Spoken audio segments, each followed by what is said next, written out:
As-tu déjà rêvé de battre tes adversaires sans même regarder l'écran? En connaissant déjà ses erreurs avant même que le combat commence? Que tu sois un débutant ou un top player, cette vidéo est faite pour toi. Je vous présente donc le top 10 des pires erreurs dans Smash.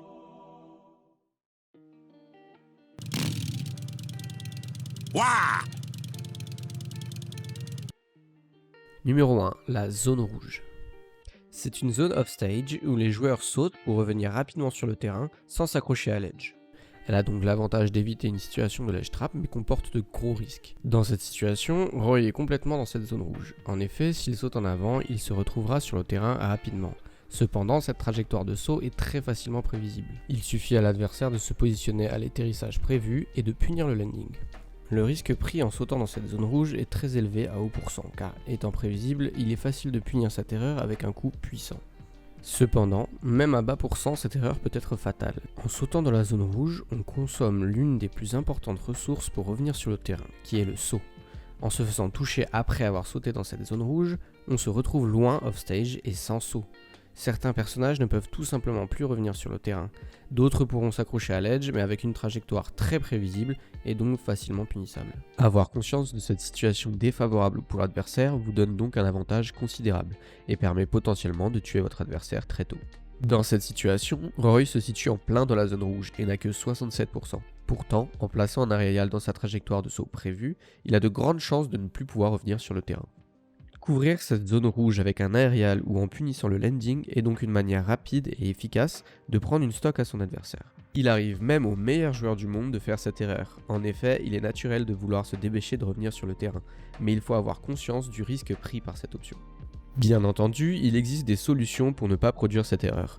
Au lieu de se précipiter et de sauter pour revenir sur le terrain, il suffit tout simplement de s'accrocher à l'edge sans sauter. Soit en se laissant tomber sur l'edge, soit en utilisant son up B pour s'accrocher, comme le fait Twig sur cet extrait, ou MKLeo sur celui-ci.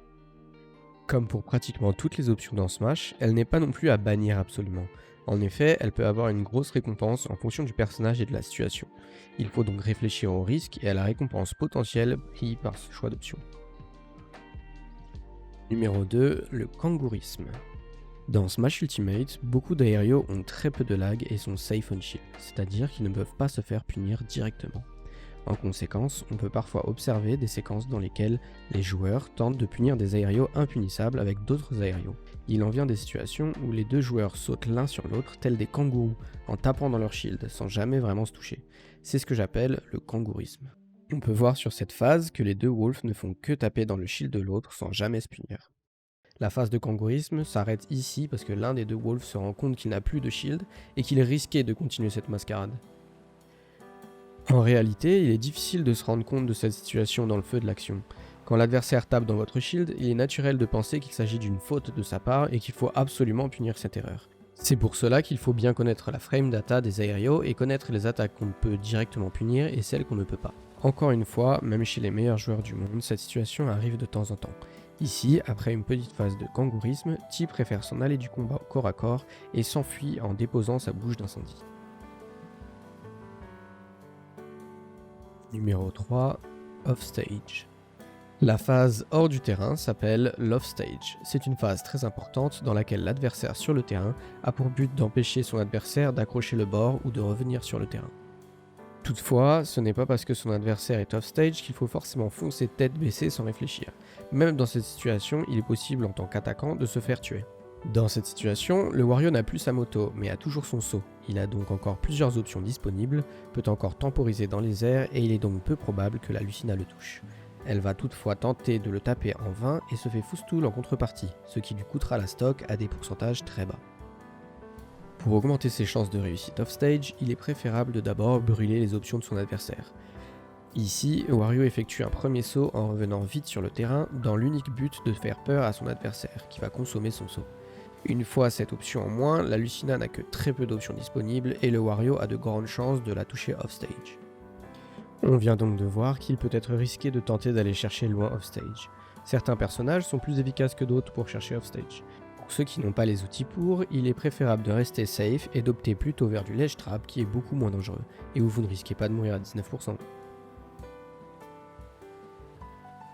Numéro 4, l'overextend. Cette notion est un peu moins concrète et exhaustive que les autres. En effet, l'overextend peut se produire lorsqu'un joueur en phase d'avantage a fini son combo mais veut continuer à pousser son avantage malgré tout. Dans le cas où ce coup n'atteint pas son adversaire, la situation va s'inverser et au final, le joueur initialement en phase d'avantage va se faire toucher. On parle alors d'overextend. Dans cette situation, le Roy n'a aucun vrai combo après cette back throw. Il devrait donc rester safe au sol et tenter de punir l'atterrissage du Wario. Au lieu de cela, il va chercher le Wario très loin dans les airs et se fait punir pour ça. Voici une situation flagrante d'overextend. Ici, le Pichu effectue son combo, mais rate son Fatal Foudre à la fin. Au lieu d'accepter son échec, le Pichu se montre gourmand en continuant de foncer vers son adversaire, qui ne manque pas de le repousser avec son puissant back air. Il aurait juste fallu rester hors de portée du K. Rool et observer ses réactions pour pouvoir potentiellement punir son erreur d'atterrissage, comme fait ce Pichu. Aucun combo n'est possible après son back air, et au lieu d'aller chercher loin le carapuce, il préfère opter vers des dashs en retraite, attend l'erreur de son adversaire, puis le punit. Cette façon de gérer sa phase d'avantage permet d'éviter les reversements de situation, tout en gardant la possibilité d'étendre son avantage. Elle est donc la plupart du temps optimale. Il est tout de même possible de réduire les chances de se faire punir, même en ayant overextend, comme le fait MKLeo sur cet extrait. Son upper peut être considéré comme de l'overextend, mais sa façon de se positionner complètement à l'opposé du lieu d'atterrissage de Twick fait qu'il est très difficilement punissable. Numéro 5, les smash. Les smash, par opposition au tilt, sont des coups très puissants, mais la plupart du temps aussi très lents et avec beaucoup de hand lag.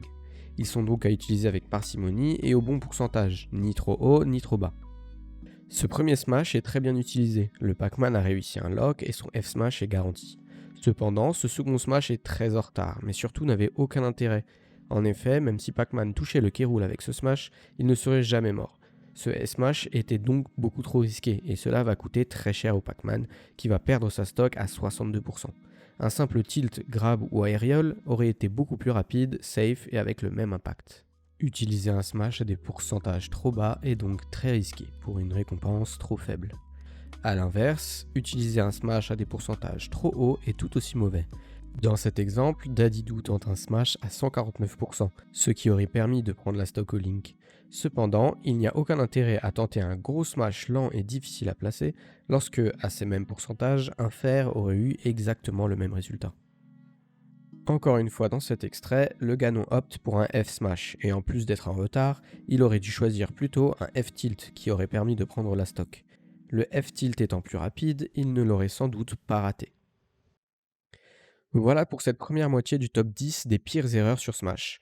Le reste du top 10 sera fait dans une prochaine vidéo. Dites-moi ce que vous en avez pensé et à la prochaine.